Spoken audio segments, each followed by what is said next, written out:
आवश्यकमा प्रयोगको लागि भनेर दान गर्ने दाताहरूको पुण्यलाई अनुमोदन गरेर बल्ल आरम्भ हुन्छ। पितालाई उद्देश्य राखी मातालाई प्रमुख राखी कुमारी कार्की सपरिवार काण्डबाट 20,000। माता पितालाई प्रमुख राखी नुमा बस्नेत सपरिवार तफामेबाट 10,000। माता पितालाई प्रमुख राखी मोटू बस्नेत सपरिवार तफामेबाट 50,000। हरिलाल टुकमाया भूषाल सपरिवार लेउबाट फर्सिका मन्टा 20 मुठा खोर्सानी 1 बिसा र आवश्यक प्रयोगको लागि 5,000। चन्द्रकला भट्टराई सपरिवार लेउबाट बत्तीको लागि 5,000। सुभाष पौड्याल सपरिवार काण्डबाट 10,000। माता पितालाई उद्देश्य राखी सावित्री सुब्बा सपरिवार लेउबाट 10,000। गौतम भट्टराई औछान्दाबाट 5,000। बबी ज्योति सुब्बा सपरिवार मेन्द्राबाट सङ्घ गिलानाको लागि 10,000। देवी माया पौड्याल सपरिवार आउँतायाबाट लोयातौँ 5,000। गुरु भन्तेजीलाई प्रमुख राखी दधिराम माया भट्टराई सपरिवार लेउबाट 15,000 भनेर यसरी दान गर्नुभएको छ। सम्पूर्ण दानीदाताहरूको दानको कुशल पुण्यलाई सबैले 3 चोटि साधुकार गरौँ।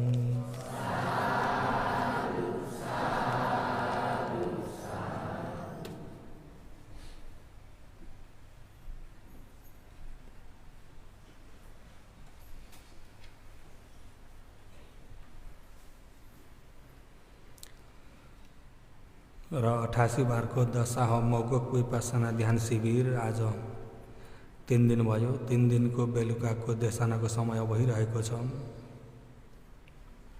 उपकारी अग्रमहापण्डित मौगक स्याहारको उपनिषदलाई शिरोपर धारण गर्दै शासनमा प्रथम मार्गदर्शक गुरु स्याहार उकुमाराको उपनिषद आशीर्वादलाई शिरोधार्य गरिकन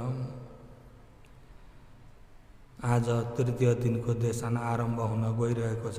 सबै योगीहरू स्वच्छन्द एरियापथ लिएर धर्म श्रवण गर्न सक्नुहुन्छ। र देशनाको सिलसिला देशनाको लहर कहाँ पुगेको छ भनेर म सोध्दिनँ। हिजो के को विषयमा विशेषता थियो? कर्मको। र कर्ममा अपरापरीय वेदनीय कर्म। अपरापरीय वेदनीय कर्म भनेको बीचका जवनचित्त 5 वटा। यिनी 5 वटाले चाहिँ सँगै एकैचोटि फल दिने हुन् भनेर हिजो यसको बारेमा अलिकति विशेष रूपमा देशना गर्दै गएको थिएँ। र कर्म भन्ने कुरा हाम्रो यो चेतनाबाट हुन्छ है। चेतना नै कर्म हो। चेतना नै के हो? कर्म हो। कर्म भन्ने एउटा बिउ जस्तो हो। जस्तै बुटो उम्रिनको लागि बिउ चाहिन्छ कि चाहिँदैन? र बिउ अनुसारले बुटो उम्रेर जान्छ। त्यस्तै कर्म पनि एउटा बिउ जस्तो हो। अनि बिउमा पनि कोही राम्रा बिउ हुन्छन्, कोही नराम्रा बिउ पनि हुन्छन्। राम्रा सफल भएका बिउहरू हुन्छन्, कोही चाउरी परेर सुकेर त्यसको उम्रिन सक्ने शक्ति नभएका बिउहरू पनि हुन्छन्। भन्नुभयो नि, कर्म पनि तेजिला कर्महरू पनि हुन्छन्, हल्का कर्महरू पनि हुन्छन्, फल दिन नसक्ने औसिनी कर्म पनि हुन्छन्। हिजो मैले अहौसिक कर्मको बारेमा भने हैन। कस्तो कर्म चाहिँ हौसिन्छ? यो पहिलो जवन चित्तको दिट्ठ धम्म वैदिनीय कर्म। दिट्ठ धम्म वैदिनीय कर्म पूर्व जन्मको हाम्रो दिट्ठ धम्म वैदिनीय कर्म भन्ने पहिलो चित्तको कर्म अहिले आउँदैन। अहिले वर्तमानमा भइरहेका कर्महरूमा दिट्ठ धम्म हमेसै भइरहेकै हुन्छ। बुझ्नुभयो नि? दिट्ठ धम्म भने हमेसै भइरहेकै हुन्छ। तर यी कर्मले फल दिनको लागि कलिलो छ, कमजोर छ। हिजो मैले यो पहिलो चित्त चाहिँ किन कमजोर भएको भने अरे किन कलिलो भएको? उपनिषय प्रतिहारको सहयोग भएन। पठाम पालीबाट भन्ने भने उपनिषय प्रतिहारको सहयोग यसलाई छैन। आसेवन प्रतिहारको सहयोग पनि छैन। यो सहयोग किन भएन भन्दा यो जवन चित्तमा यो पहिलो चित्त भएको हुनाले मन भएन। बुझ्नुभयो नि? तर त्यसले के काम गर्यो भन्दाखेरि यहाँको चिसोपना असोडालाई सुकाइदियो। बुझ्नुभयो नि? सुकाइदिएको हुँदाखेरि दोस्रो पाली हो भने छाला जान्छ। किन भन्दा पहिलो पालीको तातो देहकाले दोस्रो पाली छाला लानको लागि सहयोग भयो। भन्नुभयो नि? पहिलो पालिकालाई त केहीको सहयोग थिएन, तर दोस्रो पाली चाहिँ पहिलोको तातोले दोस्रो तातोलाई उसले सहयोग भयो, जलाउन सक्नको लागि सहयोग भयो। दोस्रोले तेस्रोलाई सहयोग हुँदै जान्छ। भन्नुभयो नि? र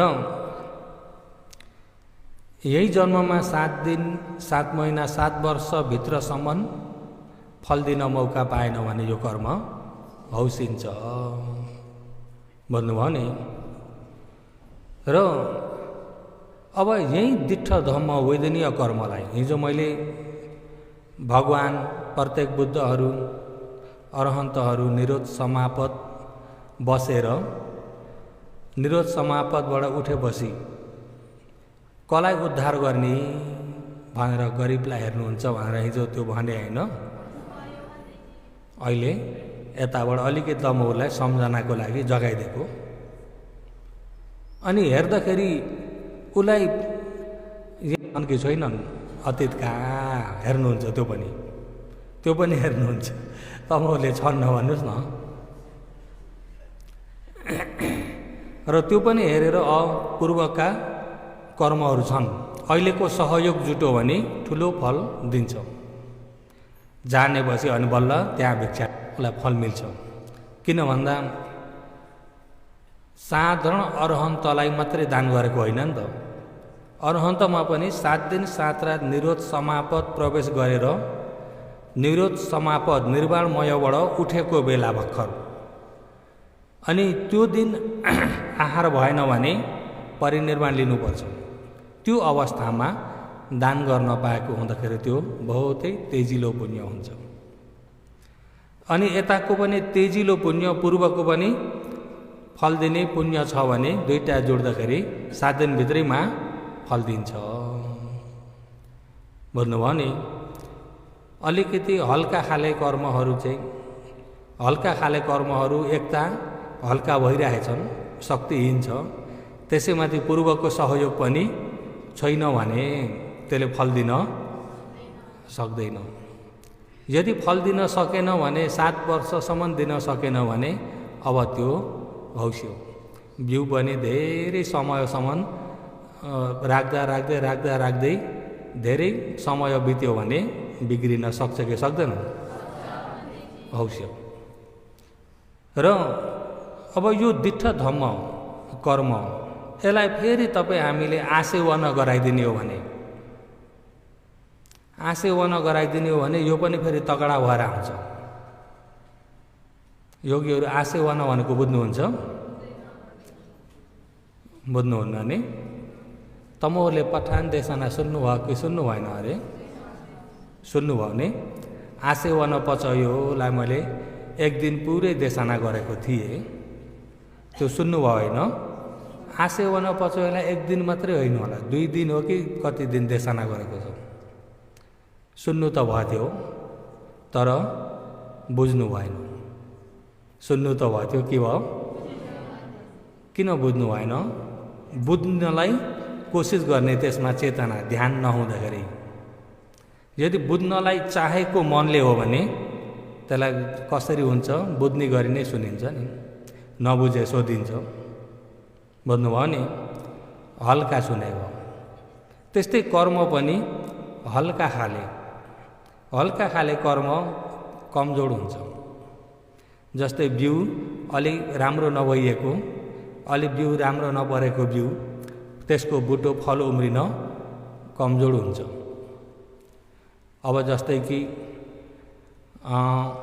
अब यहाँ घन्टी टाङ्गा लाग्यो, भवतु सब मङ्गलम भन्नुहुन्छ नि, भित्रबाट भवतु सब मङ्गलम भित्रबाट जगाएर भनेको र यत्तिकै टोलिँदै भवतु सब मङ्गलम भनेको मिल्छ? रखन्तु अरूले भनेको सरसरीमा भनेको छ नि, अनि सकेर गयो, तर भित्री चेतना तेजिलो रूपमा छैन। अनि त्यो भ्याउने नमो तस्स भगवतो अरहतो यता टोलिँदै उता टोलिँदै त्यो खाले भइदियो भने तेजिलो चेतना हुन्छ? हल्का कर्म हुन्छ। त्यो चाहिँ कस्तो हुन्छ? हल्का कर्म हुन्छ। यदि त्यही आफूले भन्दाखेरि भित्रबाट जगाएर चेतना पुरा लगाएर भन्ने हो भने त्यो तेजिलो भइदिन्छ। कर्म भन्ने नै चेतना हो। जस्तै भवतु सब मङ्गलम, सब सम्पूर्ण प्राणीहरू सदा सर्वदा मङ्गलम भवतु मङ्गल होस्, सबै प्राणीहरूको सधैँ मङ्गल होस्। राम्रो हो कि होइन? सम्पूर्ण प्राणीहरूको सधैँभरि मङ्गल होस्। रखन्तु सब देवता, सब देवता सम्पूर्ण देवताहरूले पनि सबैलाई राम्रो प्रकारले रखन्तु सुरक्षा दिन सकुन्। सम्पूर्णहरूलाई सबैलाई राम्रा देवताहरूले सदा सर्वदा रखन्तु रक्षा गर्न सकुन्। बुझ्नुभयो नि? सब बुद्धानुभावेन सब वे नै सुखी भवन्तु, सुखी हवन्। सब सङ्घानुभावेन सङ्घको अनुभवले, सङ्घको मैत्री प्रबलता, सङ्घको शक्ति प्रबलताद्वारा सबै प्राणी सुखी हवन् भनेर यसरी मैत्री दिएको। तर त्यो मैत्री पनि भित्रबाट साँच्चै मैत्री भाव जगाएर मैत्री पुर्याइयो भने त्यो चेतना तेजिलो हुन्छ।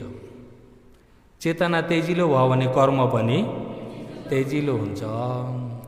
तेजिलो कर्म झट्टै हौसिन्न नि। भन्नुभयो नि? तेजिलो कर्म राम्रो बिउ जस्तो हो। राम्रो बिउ समय पर्दा उम्रिने फल लाग्ने गर्छ। तेजिलो कर्म समय पर्दा त्यसले फल दिने काम गर्छ। र त्यसरी आफूले मैत्री दिँदाखेरि पनि भित्रीबाट मनमा जगाएर साँच्चै नै सबैको कल्याणको लागि मैत्री दिने। भगवानलाई वन्दना गर्दाखेरि पनि नमो तस्स भगवतो अरहतो सम्मा सम्बुद्धस्स भनिन्छ। भन्दाखेरि पनि आफूले भित्रीबाट नमो नमन गर्दछु या वन्दना गर्दछु या प्रणाम गर्दछु।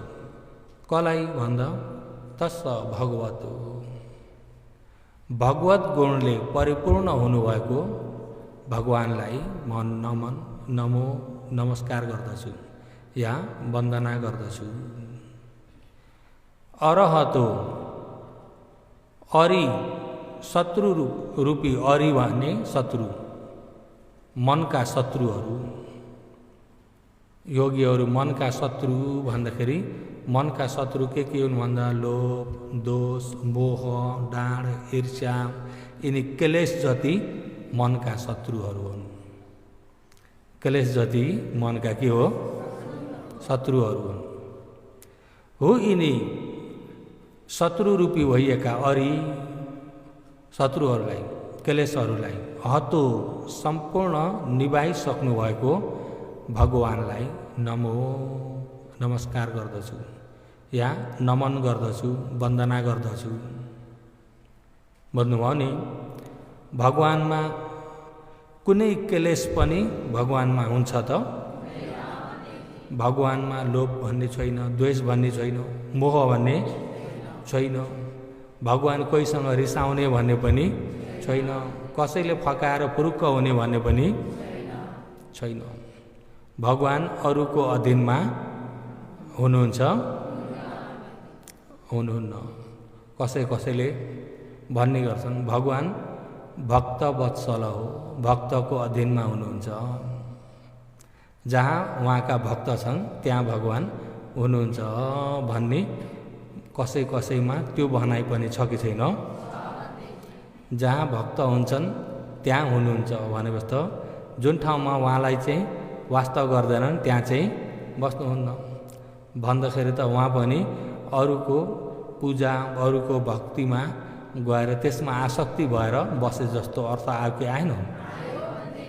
भगवानलाई कसैले निन्दा गरून् या प्रशंसा गरून्, भगवानलाई कुनै निन्दाले पनि छुँदैन, कुनै प्रशंसाले पनि छुँदैन, त्यसदेखि अलग्गै हुनुहुन्छ। किन भन्दा भगवानमा कुनै क्लेश नै छैन नि त। साधारण व्यक्तिमा कसैले निन्दा गरे भने, कसैले निन्दा गरे, नराम्रो भने भन्दाखेरि चित्त दुख्छ कि दुख्दैन? निन्दा गरेको पनि सहन गर्न सक्दैन, चित्त गडबड भइगयो। प्रशंसा गरेको पनि सहन गर्न सक्दैनन्। कसैले प्रशंसा गरे भन्ने बित्तिकै चित्त फुरुक्क परिगयो। प्रशंसामा फुरुक्क, निन्दामा धुरुक्क। तर भगवानमा चाहिँ निन्दा प्रशंसादेखि अलग्गै हुनुहुन्छ। निन्दा प्रशंसादेखि के हो? अलग्गै हुनुहुन्छ। भगवानले सबै प्राणीलाई एउटै दृष्टिले, एकै मैत्री दिनुहुन्छ। सबै प्राणीलाई सबै दुखी प्राणीहरू हुन् भनेर सबैलाई एकनासै मैत्री दिनुहुन्छ। यो चाहिँ मेरो मान्छे, यो चाहिँ मलाई मान्ने हो, यसले चाहिँ मलाई मान्दैन, मलाई विरोध गर्छ, यसलाई चाहिँ नराम्रो होस्, यसलाई चाहिँ राम्रो होस्। भगवानमा त्यो छ? भगवानलाई मानुस् या नमानुस्, भगवानलाई पूजा गरून् या नगरून्, सबैमा बराबर मैत्री हुन्छ। कसैमा मतभेद छैन, पक्षपात छैन। छ त? र हो यस प्रकारका सम्पूर्ण अरिरूपी क्लेशहरू सबै निभाइसक्नु भएको भगवानलाई नमन गर्दछु। साँच्चै भित्रबाट त्यसरी जगाएर वन्दना गर्ने भने चेतना तेजिलो हुन्छ कि हुन्न? भगवतो अरहतो सम्मा सम्बुद्धस्स। सम्मा राम्रो प्रकारले बुझ्न पर्ने सम्पूर्णलाई एउटा केही बाँकी नराखिकन बुद्धस्स स्वयम्भू ज्ञानले बुझ्नु भएको हुनाले उहाँलाई सम्मा सम्बुद्धस्स भनिन्छ। भगवानलाई ज्ञान प्राप्त गर्नमा कोही गुरुहरू छन्? कोही गुरुहरू छैनन्। ज्ञान प्राप्त गर्नमा कुनै सिकाउने, बाटो देखाउने गुरु छैनन्। ज्ञान प्राप्त नगर्दै खोजी गर्दाखेरि सुरुमा उहाँ आल र कालम ऋषिसँग सिक्नुभयो। ऋषि गुरु हुन्, तर उनसँग सिकेको शिक्षा पनि लौकिक समापतसम्म मात्रै छ, लोकोत्तरको छैन। अनि उहाँलाई चाहिएको त लोकोत्तरको हो, लौकिक होइन। उहाँलाई चाहिएको त यो दुःख सदा सर्वदा दुःख निभ्नलाई हो, एकैछिनलाई दुःख दूर गर्न मात्रै होइन, सधैँको लागि दुःख सबै निभाउनको लागि। अनि त्यहाँबाट अगाडि बढ्नुभयो। अर्का उदक रामपुत्रसँग अध्ययन गर्नुभयो। अध्ययन गर्दाखेरि ती उदक रामपुत्र उहाँहरूले जीवनभर साधना गरेर पाएको समापत उहाँले केही दिनमै त्यहाँ पुग्नुभयो। अनि त्यहाँदेखिबाट माथि कसरी जाने हो भन्दा म पनि त्यहाँदेखि माथि म जान्दिनँ। अहिले यो समापतले पनि समापत प्रवेश गरेमा समाधिमा प्रवेश भएको बेलामा क्षणिक शान्ति त छ। समाधिबाट उठेर बाहिरी विषयलाई फेरि चिन्तन मनन गर्दाखेरि तर आखिरीमा मध्यम मार्ग अपनाउँदाखेरि सम्मा सम्बुद्ध ज्ञान प्राप्त गर्नुभयो। र भगवानले ज्ञान प्राप्त गर्नमा भगवानलाई यो बाटो हो उहाँहरू बाटो देखाइदिने गुरु कोही पनि छैन। आफ्नै ज्ञानले आफैले नै स्वयम्भू ज्ञानबाट नै प्राप्त गर्नुभएको हुनाले उहाँलाई सम्मा सम्बुद्ध छ। बुद्ध भनेको बुझ्नुभएको जान्नुभएकोलाई बुद्ध भनिन्छ। के जान्नुभएको भन्दा सबै नै जान्नुभएको सम्मा सम्बुद्ध। जान्न पर्ने बाँकी अब केही पनि छैन। सम्पूर्णलाई जान्नुभएको हुनाले सम्मा सम्बुद्ध छ। वन्दना गर्दाखेरि तपाईँ हामीले भगवानलाई नमो तस्स भगवतो अरहतो सम्मा सम्बुद्धस्स हो यिनी गुणलाई मनन गरेर वन्दना गर्ने भने श्रद्धा पनि तेजिलो भएर आउँछ, चेतना पनि तेजिलो हुन्छ, त्यो कर्म तेजिलो हुन्छ, हल्का हुँदैन। बुझ्नुभयो नि? किनकि यी कर्महरू अब यो दिट्ठ धम्म वैदनीय कर्म 7 वर्ष उता लागेपछि यसले फल दिन सक्ने स्थिति छैन, हौसिन्छ। उपपज वैदनीय कर्म पनि दोस्रो जन्म मात्रै हो। तेस्रो जन्म यसले फल दिन सक्दैन, दोस्रो जन्म मात्रै हो। तर दोस्रो जन्ममा फल दिनको लागि अहिले यो दिट्ठ धम्म वैदनीय कर्मको पनि धेरै आधार हुन्छ। बुझ्नुभयो नि? किनकि कर्ममा अब भारी कर्म गरुक कर्महरू त भारी भइगए। तिनी कर्म छन् भने त अरू कर्मले फल दिन पाउँदैनन्। भारी कर्म मातुघातक आमालाई मारेका कर्म, पितुघातक पितालाई मारेका कर्म, अरहन्त घातक अरहन्तलाई मारेका कर्म, सङ्गभेदक सङ्गलाई फुट बनाएका कर्महरू, अनि बुद्ध लोहितम्बक भगवानलाई चोट पुर्याउने गरेका कर्महरू। भगवानलाई त कसैको हातबाट मर्न हुँदैन, भगवानलाई कसैले मारेर पनि हुँदैन। भगवानलाई मार्न सक्ने संसारमा कोही पनि छैन, तर चोट पुर्याउन सम्म सक्छन्। हो त चोट पुर्याउने कर्म हो। यिनी 5वटा कर्म छन् भने त यिनी भारी कर्म हुन्। यिनी कर्म छन् भने त यी कर्मले फल दिन्छन्, अरू कर्म आउन पाउँदैन। बुझ्नुभयो नि? तर तपाईँहरूमा यिनी 5वटै कर्म छैन। यहाँ आमा मारेका बाउ मारेका कोही हुनुहुन्छ र? छैनन्। मच्छर मार्न त डराउनुहुन्छ होइन? घरमा कुकुरो ल्याएर काट्न त डराउनुहुन्छ होइन? बजारमा किनेर खानुहुन्छ हो कि होइन? कि ताजा ताजा उहाँहरू आफै जिउँदै ल्याएर छ्याम्मै काट्नुहुन्छ? काट्नुहुन्न नि। घरमा बाख्रा काट्न त डराउनुहुन्छ नि होइन? बजारमा मिलेको चाहिँ खानुहुन्छ भने मातापिता मार्नु भन्ने कुरा त बहुत टाढाको हो नि। अरहन्त मारेका कर्म पनि छैन। सङ्गभेद तमहरूबाट हुँदैन, त्यो कर्म छैनन्। भगवानलाई चोट पुर्याउने कर्म पनि छैनन्, भगवान पनि परिनिर्वाण भइसक्नुभयो। बुझ्नुभयो नि? र यिनी भारी कर्म छैनन् भने भारी कर्म छैनन् भने तपाईँ हामीमा फल दिने कर्महरू चाहिँ आचिन्न कर्म, आसन्न कर्म, कतात्त कर्म, यिनी 3 प्रकारका हुन्छन्। मैले अहिले कर्मको बारेमा यथार्थ भन्दैछु, हिजो आज यसलाई बुझिराख्नु नि, किनकि यसैले यो चक्र घुमाइरहेको छ नि त। र आचिन्न कर्म भनेको दैनिक गरिरहने कर्मलाई आचिन्न कर्म भनिन्छ। जस्तै नित्य कर्म पनि भनिन्छ नि। नित्य कर्म भन्नाले सधैँ गरिरहने कर्म। आफ्नो कसैको अब नित्य नियम हुन्छ नि। अब बिहान जुरुक्क उठ्ने बित्तिकै हात मुख धोएर पहिला भगवान्लाई एकछिन वन्दना गरेर, ढोक वन्दना गरेर, भगवान्को सेवा गरेर बल्ल अरू काम गर्ने नियम हुन्छ कि हुन्न कसैको? कसैको दिनको 1 टाइम 2 टाइम भए पनि ध्यान चाहिँ बसिहाल्ने, ध्यान नबसी चित्तै बुझ्दैन भन्ने पनि कोही हुनुहुन्छ कि हुनुहुन्न?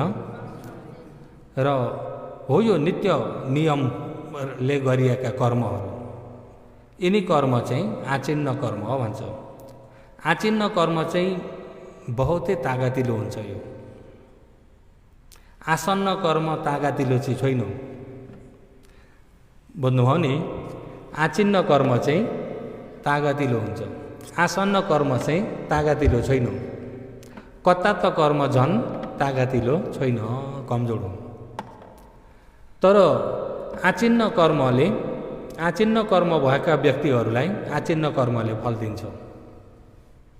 आचिन्न किन तागतिलो भयो भन्दाखेरि त्यो दैनिक गरिराख्ने नियम भएकोले गर्दाखेरि त्यसलाई आसेवन प्रतिहारको सहयोग परिपूर्ण मिल्छ। बुझ्नुभयो नि? अनि आसेवन प्रतिहार भनेको कस्तो हो त भनेर त्यसलाई जान्ने इच्छा छ भने फेरि शिविर सकिएपछि पठान देशनालाई फेरि ध्यान दिएर सुन्नुहोस्। एउटा प्रतिहारलाई भित्र छाप बस्ने गरी। पठान देशना त बहुत राम्रो, उसले राम्रो भन्दाखेरि आफूले पनि बहुत राम्रो, के बुझेर राम्रो भन्दाखेरि होइन अरूले भनेर। आखिरी त तपाईँहरू पनि त्यस्तै हुनुभयो कि जस्तो लाग्छ। आसेवन भनेको जस्तै कि तपाईँहरूले टक्क लुगा राम्रो नयाँ लुगा चाडपर्वमा लगाउनुहुन्छ, बिहा पूजा हुँदी, अनि लगाएर आएर टक्क त्यसलाई राम्रो धोइधाइ बनाएर बसाउने साबनले राम्रो धोइधाइ बनाएर पट्याएर राख्नुहुन्छ राम्रोसँग। अनि लुगाहरू राम्रो पट्याएर राखेको ठाउँमा राम्रो बासन आइराखोस् भनेर कपुरहरू केहरू राख्ने चलन पनि छ कि छैन?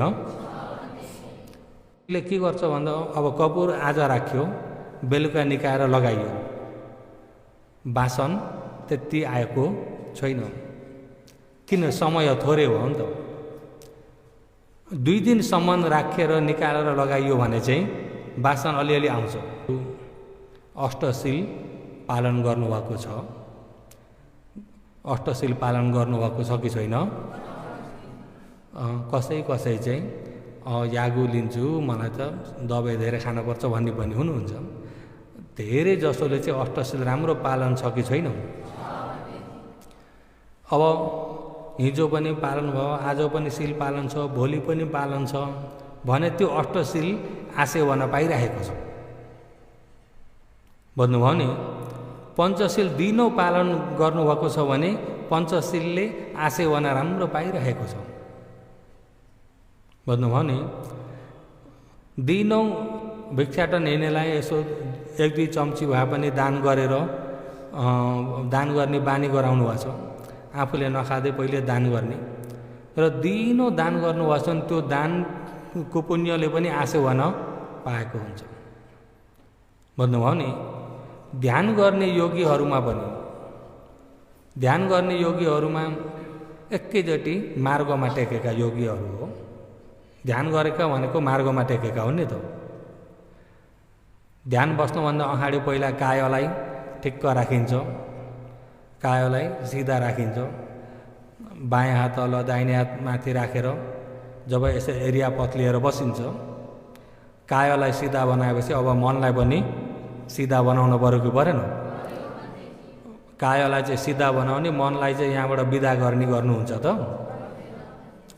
काय चाहिँ सिधा हो, मन चाहिँ कहाँ हो कहाँ, त्यो खाले चाहिँ नहोस्। मनलाई पनि अब यहाँबाट पहिले सुरु के आउँछ? वीर्य। वीर्य भन्ने कोसिस, बुझ्नुभयो नि? पालीमा सम्मावायम पनि भनिन्छ। सम्मावायम राम्रो व्यायाम, राम्रो कोसिस। अब काय त ठिक्क कोसिस गर्ने स्थितिमा बस्यो। अब मनको कोसिस, यो मनको कोसिस कहाँ पुर्याइन्छ त भन्दा मन श्वास प्रश्वासमा पुर्याइन्छ। सुरुमा श्वास बाहिर निस्किन्छ, निस्केको श्वासलाई जान दिनको लागि कोसिस गरिराख्नु भएको छ। भित्र पस्दा पनि पसेको जान्नको लागि कोसिस गरिराख्नु भएको छ। हो यो श्वास प्रश्वासमा यसलाई जान्नको लागि निरन्तरता कोसिस गरिराख्नु भएको छ। हो यो कोसिस गरेको नै यो मार्ग हो, बाटो हो। बुझ्नुभयो नि? यो के हो? यो बाटो हो। कहाँ जाने बाटो भन्दा निर्वाण जाने बाटो, यो मार्ग हो। अनि कोसिसको साथमा दोस्रो मार्ग के पनि लिनुभएको छ भन्दा होस। निस्किँदा पनि होसले हेरिदिनु भएको छ। भित्र पस्दाखेरि पनि होस गरिदिइराख्नु भएको छ, निस्किँदा पनि होस गरिदिइराख्नु भएको छ। यसलाई बारम्बार होस गरिदिइराख्नु भएको छ भने त्यो होसले पनि आसेवना पाइरहेको छ, वीर्यले पनि आसेवना पाइरहेको छ। बुझ्नुभयो नि? अनि निस्किँदा पनि थाहा भएको छ, भित्र पस्दा पनि थाहा भएको छ, निस्किँदा पनि थाहा भएको छ, भित्र पस्दा पनि थाहा भएको छ भने त्यो समाधिले थाहा भएको। केले थाहा भएको? हामी यसो कोसिस गर्छु भन्ने बित्तिकै यिनी तिनवटा सँगै आएका हुन्छ। समाधि मार्गका अङ्ग तिनवटा चाहिँ सँगसँगै भएका हुन्छन्। होस, सती, समाधि। बुझ्नुभयो नि? होस, सती, समाधि। होस र सती एउटै हो। वीर्य, सती, समाधि। कोसिसमा होस पनि आयो, समाधि पनि आयो।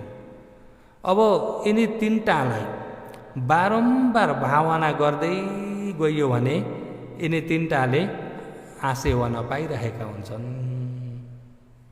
बुझ्नुभयो नि? यिनी तेजिलो हुँदै गयो भने एकाग्रता पनि तेजिलो हुँदै जान्छ। हामीले तेजिलो बनाउने चाहिँ होसलाई, वीर्यलाई तेजिलो बनाउने हो, अनि सतीलाई तेजिलो बनाउने हो, समाधिलाई तेजिलो बनाउने हो। यिनी तिनवटा तेजिलो भएको नै एकाग्रता तेजिलो भएको हो। जब एकाग्रता तेजिलो भयो भने प्रज्ञा मार्ग दुईटा सजिलै आउँछ। प्रज्ञा मार्गका त दुईटा मात्रै हुन्, सम्मा सङ्कल्प र सम्मादिष्टि हो। यिनलाई जति भावना गरिँदैछ उति आसेवन मिलिरहेको हुन्छ। आसेवन मिलिरहेका कर्म तेजिला हुन्छ। आसेवन मिलिरहेका कर्म के हुन्छन्? तेजिला हुन्छन्। मर्ने बेलामा यिनै कर्मले फल दिने हुन् नि त। अब जुन तेजिलो छ त्यसैले पहिल्यै मौका पाउँछ। बुझ्नुभयो नि? हो त्यही कर्मलाई भनिएको आचिन्न कर्म। के कर्म? आचिन्न कर्म भनेको बारम्बार भइरहने कर्म, बारम्बार गरिरहने कर्म, कुशलमा होस् या अकुशलमा होस्। अकुशलमा पनि अब दिनौ ढाँट्ने, ठग्ने, छलकपट गर्ने गरिरहेको छ भने त्यो पनि आसेवना पाइरहेको हुन्छ। बुझ्नुभयो नि? तेजिलो हुँदै जान्छ। अकुशल दैनिक गरिरहेको छ भने त्यो अकुशल तेजिलो हुँदै जान्छ। कुशल दैनिक गरिरहेको छ भने कुशल पनि के हुन्छ? हो त्यो बारम्बार गरिरहने या दिनौँ गरिरहने कर्मलाई आचिन्न कर्म भनिन्छ। यो चाहिँ तेजिलो हुन्छ। आसन्न कर्म चाहिँ आचिन्न जस्तो तेजिलो चाहिँ छैन, तेजिलो चाहिँ छैन। तर दोस्रो जन्म फल दिन चाहिँ यसले पनि बहुत छिटो मौका पाउँछ, यसले पनि मौका लिन सक्छ। किन? ऊ चाहिँ नजिकमा भएको कर्म हो। मर्ने बेलामा अन्तिम अवस्थामा नजिकमा भएको कर्मलाई आसन्न कर्म भनिन्छ। आसन्न कर्म उसले कुनै आशय हुन पाएको छैन त्यसले, किन भन्दा आखिरीमा भएको कर्म हो नि त, त्यति तेजिलो छैन। तर त्यही कर्म पनि अन्तिम अवस्थामा भइदियो भने, त्यसमै तानियो भने, त्यसमै तानिएको प्रबलताले आसन्नले फल दिन सक्छ। कतिपय आचिन्न नै आसन्न बनेर फल दिने पनि हुन्छ। बुझ्नुभयो नि? आचिन्न कर्म त्यही कर्म आखिरमा आसन्न कर्म बनेर पनि फल दिन सक्छ। यदि आचिन्न कर्म पनि कमजोर खाले दैनिक गरिरहने कर्म नित्य कर्म छैन, यो पनि कमजोर भयो। आसन्न कर्म पनि आखिरी अवस्थामा आसन्न कर्म पनि कमजोर भयो, कमजोर खाले पर्यो। र यी दुइटैले दिनलाई त्यति मौका पाएनन् भने चाहिँ यो कतात्त कर्मले मौका पाउँछ। कतात्त कर्मले जस्तै भगवानको पालामा एकजना उपासक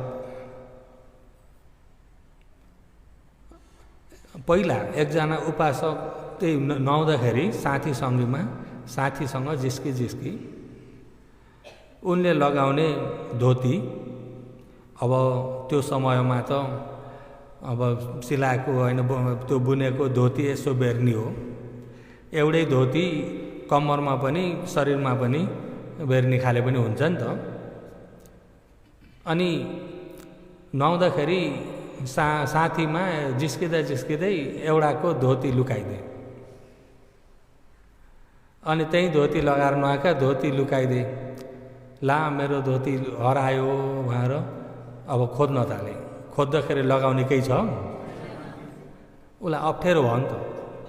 अप्ठ्यारो भयो, लाज लाग्दो पनि भयो, उनले लुकाइदिए। त्यो अकुशल पछि गएर कहाँ गएर भेट्यो भने पछि उनकै भाइको छोराले एउटा महाजनका वस्तुहरू सामानहरू चोरेर आएर त्यही घरमा लुकाएको। अनि खोज्नेले खोजी गर्दै आउँदाखेरि त्यो घरमा भेटे। तर उसले जुन त्यो घरका मालिकले चोरेका त हो त, चोरेको त होइन, चोरेको अर्काले आएर त्यहाँ लुकाइदिँदाखेरि अनि राजाले ती दुईजनालाई मृत्युदण्ड, जुन घरका मालिक घरवालालाई चाहिँ सिधै फाँसीमा चढाइदिनु, जुन चोर्नी चाहिँ उनको भतिजालाई चाहिँ सबैतिर सुइरा गाडेर बुटामा गाडेर राखिदिनु, त्यही बुटामा त्यत्तिकै सडेर मर्छ भनेर हुकुम दिए। अनि ती महाजनले एउटा कुशल गरेका रहेछन्। एउटा कुशल चाहिँ कतात्त कर्म। एउटा कुशल बर्खा मासमा एउटा गाउँबाट एउटा गाउँ जाँदा बाटो अलिकति रथहरू गाडा गोरुहरू हिँडिराख्ने गर्दाखेरि हिलो भएर अलि बिचमा चाहिँ हिलो धेरै भएको ठाउँ पर्यो। अलि तगडा खाले चाहिँ फुङ्गालेर जाने रहेछन् त्यो ठाउँमा, उफ्रेर फुङ्गालेर जाने। अब अलि कमजोर चाहिँ फुङ्गाल्न नसक्ने चाहिँ हिलामा भाँसिँदै जानु पर्यो। अनि भाँसिँदै गएपछि उता गएर धुने ठाउँ फेरि झट्टै नजिकमा छैन। त्यो दुःख भइरहेको। ती उपासकले त्यो बेलामा यहाँ धेरैलाई दुःख भयो, के गरिदिने होला, सजिलो हुनको लागि भनेर यताउता हेरेका एउटा गोरु मरेको हड्डी भेटेछन्, टाउकाको हड्डी। अनि त्यो टाउकाको हड्डी ल्याएर बिचमा ठक्क राख्दै,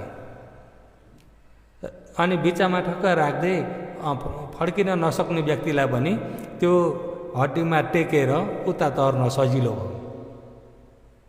त्यो हड्डीको पुल जस्तो बनाइदियो अब त्यहाँ एउटा हड्डीले।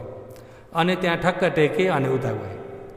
एकजना मात्रै तरेन नि त, त्यसबाट धेरैजनालाई सुविधा भयो कि भएन? हो, त्यो उनले चाहिँ पुण्य मिल्छ भनेर गरेका पनि होइनन्, पुण्य पाउनलाई पनि होइन। उनले चाहिँ यसो मानवता कर्तव्य अनुसारले त यहाँ धेरैलाई दुःख भयो, एउटा केही हुने भने त उहाँले यसो हेर्दाखेरि हड्डी भेटे ल्याएर राख्दे अनि त्यसैमै टेक्दै त कटेर गयो। उनको मनमा मैले पुण्य गरेँ भन्ने पनि छैन। तर जब फाँसीमा पुगेका थिए, फाँसी हुँदाखेरि चाहिँ मर्ने बित्तिकै उता उनी यो भूमठ देवता हुन पुग्यो। अति तेजिला भूमठ देवता बमोजोना भूमठ देवता बहुत तेजिला। तर भूमठ देवता हुँदाखेरि पनि त्यतिखेर उनले जो धोती लुकाइदिएका थिए नि, त्यो कर्म पनि सँगसँगै पर्न गइदिएछ। ती देवतालाई लाउने वस्त्र चाहिँ छैन। हेर्नुहोस्, पुल बनाइदिएकोले भूमठ देवता त हुन पाए, उता यत्तिकै खेलखेलमै लुकाइदिएका हुन्। चोर्छु भनेर चोरेका पनि होइनन्। तर आफूले लुकाइदिनाले एकछिन त ऊ आत्यो कि आत्तेन, उसलाई अत्याइदिएको अकुशल उनलाई भयो नि त। उनीहरूको यहाँको पुण्य जति छ त्यसको भाग मात्रै उहाँ भोग गर्ने हो। अनि एकपालि जो वस्त्र मिलेका ती कहिले मैला पनि हुँदैन, कहिले धुन पर्ने पनि हुँदैन। किन? देवताको शरीरमा पसिना आउँदैन, मनुष्यको शरीर जस्तो पसिना आउँदैन। दुर्गन्ध छैन देवताको शरीरमा। देवताको शरीरमा देव आहार, त्यही पनि यो रूप आहार रूपलाई सहयोग हुने आहार मात्रै हुन्छ, फेक्न पर्ने छैन। खाएको पचेर फेक्न पर्यो भने देवलोकमा छैन। शौचालयहरू देवलोकमा फेक्न पर्दैन नि त देवतालाई, र फेक्न पर्दैन। अनि र्याल सिगान दिसा पिसाब देवतामा छैन, खकारहरू हुँदैन हो। त्यसो हुँदाखेरि देवताको शरीर चाहिँ मनुष्यको जस्तो होइन। उनीहरूको पुण्यले भएको हो, उनीहरूको पुण्यले मिल्ने वस्त्र मात्रै मिल्ने हो। यदि उनीहरूको पुण्यमा त्यो वस्त्र छैन भने अब तिनले वस्त्र लगाउन पाउँदैन। तर ती देवताहरूलाई शासनभित्रमा कसैले चिवर दान गरेको ठाउँमा साधु गरेर साधुकार गर्न गयो भने सायद त्यो साधुकारले पाउन सक्छन्। किन? साधुको पनि पुण्य बहुत छ। अरूले राम्रो काम पुण्य गर्दैछन्, आफू खुसी भएर साधु गरियो भने आफूलाई पनि पुण्य मिलेको हुन्छ। हो, त्यो अनुकूल त छ। मेरो भन्नको मतलब चाहिँ कर्मले उसको कर्मले त्यही ठाउँबाट उसले फल दिइरहेको हुन्छ। यिनी आसन्न छैन भने त्यो कता त कर्म। अब उनले पुण्य गर्छु भनेर पहिले सोचेर गरेका पनि होइन, यसो हिँड्न अप्ठ्यारो भएर राखिदिएका मात्रै हुन्। मैले पुण्य गरेको भन्ने चेतना पनि छैन। तर त्यसले धेरैलाई सुविधा हुँदाखेरि तिनलाई अहिले उता मृत्युदण्ड पाएर मर्दाखेरि तक पनि तिनको गल्ती भएन, देवगतिमा पुग्न पाए। बुझ्नुभयो नि? नभएदेखि त अब मार्ने बेलामा मन कति आत्तिन्छ नि, आत्तिन्छ कि आत्तिन्न? आत्तिन्छ नि। अब मृत्युदण्ड पाए, अब मार्छ भन्दाखेरि गएर फल दिएर भूमठ देवता बनाइदियो भने तपाईँ हामीले पनि यस्ता पुण्य त जहीँ पनि पाइन्छ कि पाइन्न? पाइन्छ। आफू एकको कारणले धेरैलाई सुविधा छ भने पुण्य भइगयो। आफू एकको कारणले धेरैलाई बाधा पर्यो भने फेरि पाप पनि बहुत ठुलो पाप हुन्छ नि। बुझ्नुभयो नि? आफू एकको कारणले धेरैलाई बाधा पर्ने काम गरियो भने त्यो तेजिलो पाप हुन्छ। योगीहरू बुझ्नुभयो नि? योगीहरूले साँच्चै नै बुझ्नुभयो। अब कोही विश्रामको समयमा कोही योगीहरू आफ्नो धर्म मनन गर्दै या सती पठानमै बस्ने योगीहरू हुनुहुन्छ। आफू गएर छेउमा गएर बोलिदिन थाल्यो, गुनगुन गरियो भनेदेखि उसको समाधिलाई बाधा भयो कि भएन? उसको समाधिलाई बाधा भयो। भन्दा आफ्नो कारणले उसलाई के भयो? निर्वाण जाने बाटोलाई बाधा गरिएको हो नि त। त्यसो हुँदा कसैलाई दुःख हुनको लागि बाधा पर्नको लागि आफू कहिले पनि कारण नबनिनु। आफ्नो कारणले आफ्नो साथै अरूको पनि भलाइ होस्, धेरैको भलो होस्, धेरैको कल्याण हुने काम। बाटोमा जान भोलि पनि सजिलो, उसलाई पनि सजिलो, अर्कालाई पनि सजिलो, धेरैको कल्याण हुँदाखेरि त्यो धेरैबाट आशेवाना भइदिएको, बुझ्नुभयो नि, अरूबाट आशेवाना भइदिएको, तेजिलो भइदिएको। र कता त कर्म, कहिले कतानी गरेका कर्म चाहिँ यिनी कर्म छैनन् भने बल्ल यसले फल दिने हो। यो चाहिँ दोस्रो जन्ममा फल दिने कर्म है। यिनै कर्मबाट अनि यसमा कुन उपपज वैदनीय कर्म बनिदिन्छ अनि फल दियो, अरू रहेका जति सबै अहौसिक भए, हौसे। अनि यिनी अपरापरीय वैदनीय कर्म, यिनमा चाहिँ अघि मैले भने तेजिलो र हल्का, मैले योपालि यिनी दुईलाई चाहिँ भन्दैछु है, विशेष गरी तेजिलो हिसाबले भएको र हल्का हिसाबले भएको। हल्का हिसाबले भएको चाहिँ हल्का हिसाबले नै टरेर जान्छ। यदि बिउ राम्रो छैन भने यसो बुटो अलिअलि उम्रेर अनि त्यही मरेर जान्छ, फल दिन सक्ने हुँदैन। बिउ राम्रो छ भने त त्यसले राम्रो फल दिन सक्ने गरी उम्रिन्छ कि उम्रिन्न। यदि बिउ राम्रो छैन भने यसो अलिअलि उम्रेर त्यत्तिकै पनि सुकेर जान्छ, फल दिन नसक्ने पनि हुन्छ। भन्नको मतलब कर्म पनि अब हल्का हिसाबले भएका कर्महरू, अब कोही बेलामा तपाईँ हाम्रो मन यत्तिकै टोलिन्छ, बतासिन्छ नि कता कता। अब आफू हिँड्दै कतै हिँड्न पर्यो भने पनि यो मन कहाँ कहाँ पुगिरहेको हुन्छ नि, त्यो पनि अकुशल हो नि, उद्धत छ। तर त्यसमा तेजिलो चेतना छैन। तेजिलो चेतना छ त? तेजिलो चेतना छैन। तेजिलो चेतना नहुँदाखेरि ती कर्म खाले, तिनी चाहिँ हल्का खाले कर्म हुन्। ती चाहिँ कस्ता हुन्? हल्का कर्म। हल्का कर्म चाहिँ त्यसको फल दिन सक्ने सम्मका हुँदैनन्, कतिपय यत्तिकै औसेर जान्छ, बुझ्नुभयो नि। यो अपरापरियमा पनि हल्का र तेजिला यिनी दुई प्रकारले छुट्याएर जानु। त्यसो हुँदा तपाईँ हामीले पुण्य गर्दाखेरि चाहिँ कहिले पनि हल्का खाले नगर्नु, चेतनालाई तेजिलो बनाएर गर्नु। सानो भए तापनि चेतना तेजिलो होस्। एक चम्ची भोजन दान गरे तापनि भिक्षाटनमा आउँदाखेरि एक चम्ची उहाँहरूलाई म दान गर्छु भनेर भित्रबाट तेजिलो चेतना राखेर खुसीले प्रसन्न चित्तले एक चम्ची मात्रै दान गरे पनि चेतना तेजिलो छ नि त, त्यो चाहिँ हल्का हुँदैन, बुझ्नुभयो नि।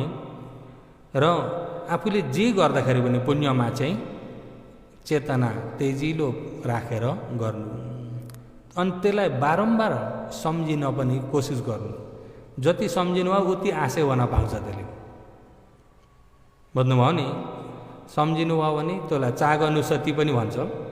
अपराध चेतना, अपराध चेतना पुण्य गरिसकेर पछिबाट सम्झेको हो नि त, त्यो जति तेजिलो भयो उति आशय हुन पाएको हुन्छ। त्यही भएर फल दिने कर्महरू, अब तपाईँ हामी अनमतको संसारदेखि हाम्रा जन्म मृत्यु कति भयो भन्ने टुङ्गो छैन। हामीले सोचे नसक्नु जन्म मृत्यु भइसके। यो पृथ्वीको माटोलाई समुद्रको पानीले मुछेर साना मकै जत्रा डल्ला बनाउँदै राख्ने हो भने, गन्ने भने एक दिन गनेर सकिएला। तर तपाईँ हाम्रा कति जन्म बिते भएर गनेर अनुमान नै छैन। त्यति लामो यात्रा आयो। यिनी अपरापरीय वैदनीय कर्म कति छन् होला हाम्रा। अझ अहिले यतिखेर भगवानको शासन भएको बेला हो। भगवानको शासन भएको बेलामा आफूले पनि अलिअलि धर्म सुन्न बुझ्न पाएको बेलामा त मन कस्तो छ, आफ्नो मनलाई आफै विचार गर्ने भने जानेछ कि जानेन? झन् सत्य धर्म नभएको समयमा हो भने त अकुशल कति गरिन्थ्यो होला, बुझ्नुभयो नि। अनि ती अपरापरीय कर्महरू त कति छन् हाम्रा, कति छन्, सबै तयारी भएर बसेका छन् मनुष्य लोकमा हुनाले। अब यो विपाक चाहिँ कुशल विपाक हो नि त, बुझ्नुभयो नि। यो विपाक चाहिँ के विपाक हो? अविद्या पचया पुण्यावि संखार, पुण्यावि संखारबाट आएको विज्ञान नामले सनातन फस्स वेदनाको खण्ड हो नि त। यो पुण्यबाट मिलेको, पुण्यबाट मिलेको विपाक हुनाले पापबाट दिने फल चाहिँ यतिखेर आउन सक्दैन, रोकिएका हुन्छन् नि त। 4 अपायमा फल दिने कर्म जति सबै रोकिएका हुन्छन्। यिनीहरू रोकिएर कहाँ पर्खेका हुन्छन् भन्दा यही शरीरमै छन्, फल दिन मात्रै रोकिएका हुन्, छन त यही छन्, बुझ्नुभयो नि। हामी आजभन्दा 1,00,000 वर्ष अगाडिका, 1,00,000 जन्म अगाडिका कर्म पनि यही शरीरमै छन्। पूर्व जन्मका पनि, जन्म धेरै लामो गएर धेरै समय बितेर कर्म टाढा रहने होइन, जतिखेर पनि फल दिने उसलाई मौका मिल्यो भने मौका लिन सक्छ। तर अपाय दुर्गतिमा फल दिने कर्म चाहिँ सुगतिको विपाक शरीर भएकोले गर्दा रोकिरहेका छन्, बुझ्नुभयो नि। रोकिरहेका छन्, फल दिन पाएछन्। तर रोकिरहेका चाहिँ कथेर चाहिँ निस्किन्छ अब यो मनुष्य संसारबाट। जस्तै घरभित्र एउटा नराम्रो मान्छे आयो भनेर बाहिर पालेका थुप्रै कुकुरहरू बाहिरबाट भुकिरहेछ, भित्र ढोका लागेको हुँदाखेरि पस्न सक्दैन। तर बाहिर निस्किने बित्तिकै सबै झम्टिन्छन् कि झम्टिन्न? हाम्रा अकुशल पनि वरिपरि सबैतिरबाट घेरा मारेको छ। जब अन्तिम अवस्था आयो भनेदेखि उनीहरू पनि तयारी अवस्थामा बस्छ कि बस्दैनन्? बस्छन्। अनि तिनी कर्मको मौका पर्यो भने बित्तिकै एउटा कर्मले अब कति वर्ष फल दिँदै जान्छ। अनि त्यहाँ अब मेरो पालो भनेर अर्को कर्म, त्यसो गर्दा गर्दै अपाय दुर्गतिको फल त कल्प पनि बित्न सक्छ। फेरि सुगति आउन गाह्रो छ, गाह्रो छ कि छैन? धन्न हामी अझै कोरोनाले पनि हामीलाई लान पाएको छैन, त्यसोबाट पनि जोगिएका छौँ र हामीले अझै मौका पाउँदैछौँ नि, अझै बुझ्ने मौका पाएका छौँ कि छैनौँ? छन्। के को आधारमा छन्? मैले अस्तिको देशनाको अन्तिममा मैले भनेको थिएँ नि, होइन? सम्झिनु भयो? के को आधारमा छन्? एउटा आधार त चाहियो नि तिनलाई को आडमा।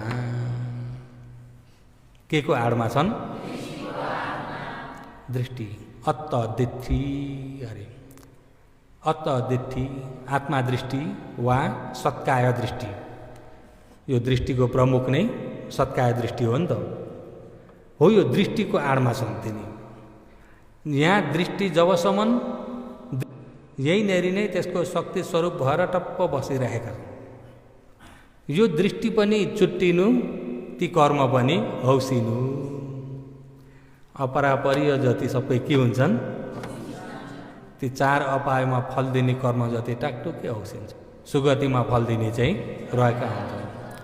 कतिपय पाप कर्महरू मनुष्य लोकमा फल दिन सक्ने पाप कर्म पनि छन् नि, यिनी अपरापरीय कर्मका, बुझ्नुभयो नि। मनुष्य लोकमा आएर फल दिने पाप कर्महरू पनि छन्, यो अपायमा फल दिने पाप कर्महरू पनि छन्। अब जस्तै ती उपासकलाई फाँसीमा चढ्नु इत्यादि, अब त्यस प्रकारका ती पाप कर्महरू अहिले यो पचुपन्नको कर्मसँग सम्बन्ध भएर आएर फल दिने हुन्छन् नि, बुझ्नुभयो नि। दृष्टिको आडमा भएका हुन्छन्। के को आडमा? दृष्टिको आडमा। र अहिले यो दृष्टिको आड लिएर यो उत्पत्ति भइराख्ने यो नामरूपको लहरमै यी कर्म सबै चलिरहेका छन्। कसले झोसेको, किन लागेको, कहाँबाट आएको भनेर त्यो मान्छेलाई गाली गर्ने कराउनेतिर पहिला जान्छन् कि निभाउनेतिर जान्छन्? किनभने निभाउन अलिकति ढिलो भइसक्दा मर्नुपर्छ। अहिले पोलिराखेको छ भने पहिला निभाएर बल्ल अरू काम पछिबाट गर्ने। त्यो बेलामा आगो निभाउने काम भन्दा जरुरी अर्को काम छ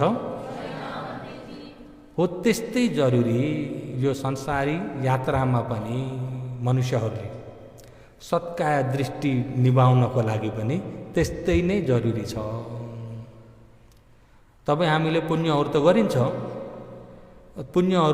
कि गरिन्न, तर यो दृष्टि हटाउन सकिएको छैन, यो दृष्टि निभेको छैन भने हाम्रा यिनी अनन्तको संसारदेखिका अपरापरीय कर्महरू, 4 अपायमा फल दिने कर्महरू, अस्ति भने जस्तो नरकमा फल दिने, प्रेतमा, पशुमा, असुरमा, अनि त्यहाँ गएर भोग्ने कर्म जति सबै यो दृष्टिको आडमा सँगै छन् नि त।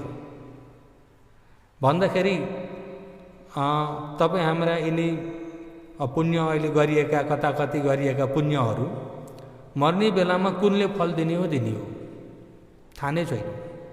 थाहा छ त? कुन चाहिँले फल दिने मौका पाउँछ भाउँछ, कुन नजिकमा भइदिएको हुन्छ, केले पहिला मौका पाउँछ थाहा नै छैन। त्यसो हुँदाखेरि यो दृष्टि चाहिँ हटाइदिन सकियो भन्ने बित्तिकै अब अपायमा त फल दिने कर्म जति सबै निभ्यौँ। 4 अपाय जान नपरेपछि त मनुष्यलोक देवलोक त केही दुःख भएन नि, भयो त? मनुष्यलोक देवलोक त त्यति अप्ठ्यारो भएन। यता 4 अपायमा गिरियो भने पो फेरि चढ्नलाई दुःख छ, फेरि चढ्नलाई बहुत दुःख छ। नरकमा भोग्दा भोग्दा भोग्दा कति वर्ष भोग गर्छ। अब सबभन्दा सानो उपनरकको त्यही पनि लोहकुम्बीको आयु यहाँको 90 लाख वर्षको उहाँको एक दिन, उहाँको एक दिनलाई यहाँको वर्षले हिसाब गर्दा 90 लाख भेट्छ भने उहाँको आयु 60,000 वर्ष हो। बुझ्नुभयो नि? उहाँको 60,000 वर्ष आयु भनेपछि एक दिनको यहाँको 90 लाख भने उहाँको एक वर्षको यहाँको कति हुन्छ होला? 90 लाखलाई 360ले गुणा गर्नुहोस् बल्ल आउँछ। उहाँको 60,000 वर्ष। बुझ्नुभयो नि? र त्यहाँभन्दा उता नरक, कालसूत्र नरकको त्यसको 3 गुणा ज्यादा छ। 90 लाखको 3 गुणा ज्यादा। 9 त्यहाँ 18, 9 चौको 9 दुना 18, 9 त्यहाँ 27, 9 त्यहाँ 27, 2,70,00,000 वर्षको यहाँको एक दिन फेरि हो। त्यसो गर्दै गर्दै 3 गुणा बढ्ता हुँदै हुँदै जान्छ अरू नरक। भनेदेखि अब एकपालि गिरियो भने त उहाँको 60,000 बिताउनु भन्ने कुरा त सजिलो कुरा होइन नि, हो त? होइन नि। त्यो नरकमा फेरि त्यो आगोमा पाकेर योगीहरू यहाँ ध्यान बस्दाखेरि समाधि नभएको बेलामा, खटपटी छुटेको बेलामा 1 घन्टा त कति लामो हुन्छ, होइन? हुन्छ कि हुन्न? समाधि राम्रो भएकालाई त 1 घन्टा एकैछिन हो। समाधि नै नभएका योगीलाई चाहिँ 1 घन्टा त कति लामो हुन्छ, कच्चर ड्याम सकेला भन्ने हुन्छ।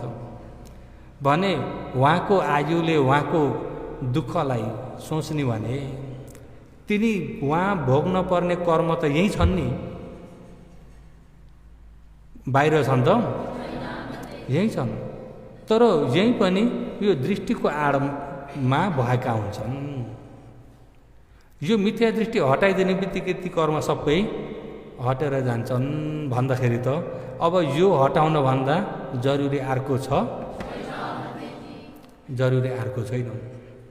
कति भयो अब लडाइँ हुन्छ अरे भन्दाखेरि घरको छेउछाउमा गडौँचीहरू खाल्टाहरू खन्ने व्यक्ति पनि छन् नि, मगोमा छन् कि छैन? यदि परिआयो भने लुक्न कहाँ सजिलो हुन्छ, कस्तामा चाहिँ बमले भेट्दैन। साँच्चै परिआयो भने जहीँ लुक्यो भने डर त लुक्दैन नि।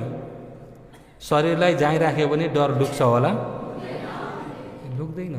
साँच्चै परि आयो भने न परिवारको आड हुन्छ, न साथी सङ्गीको आड हुन्छ, कसैको पनि आड छैन।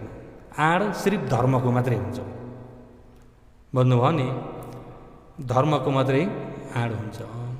धर्म राम्रो बुझेका व्यक्ति हो भने त जसरी मरे पनि, जतिखेर मरे पनि उसको लागि एक दिन मर्ने नै हो, होइन? मर्ने नै हो। कुनै मर्ने भन्ने कुरा कुनै नौलो कुरा होइन नि, हो त? अब यहाँ मगुमा सधैँ मरिरहेका छन्, सधैँ मरिरहेका छन्। अस्पतालमा गएर हेर्ने भने सधैँ लास निकालिरहेका हुन्छन् भने त्यो मर्ने भन्ने कुनै नौलो कुरा त होइन। आफू पनि मर्ने नै हो। तर आफू पनि मर्ने नै हो, तर कस्तो प्रकारले मर्ने, हतियारबाट हो कि या रोग व्याधले हो कि त्यो पो थाहा छैन। भन्नुभयो नि। र यदि यो दृष्टि नहटाइकन मरियो भने त ती ढुकेका सबै तयारी छन् नि, तानिहाल्छन्। भन्नुभयो नि। योग्य दृष्टि हटाउन सक्यो भने चाहिँ जहिले जतिखेर जसरी मरे पनि मरिराखोस्, चाहिएन नि यो शरीर। भन्नुभयो। र यसलाई चाहिँ कसरी हटाउने, अब त्यो जरुरी छ। जान्छु। आज चाहिँ समय पुरा भएकोले गर्दाखेरि यतिमै समाप्त गरौँ।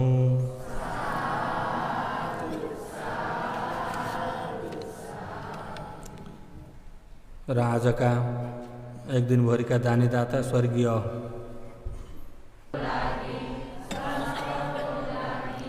सेवन गर्दछौँ।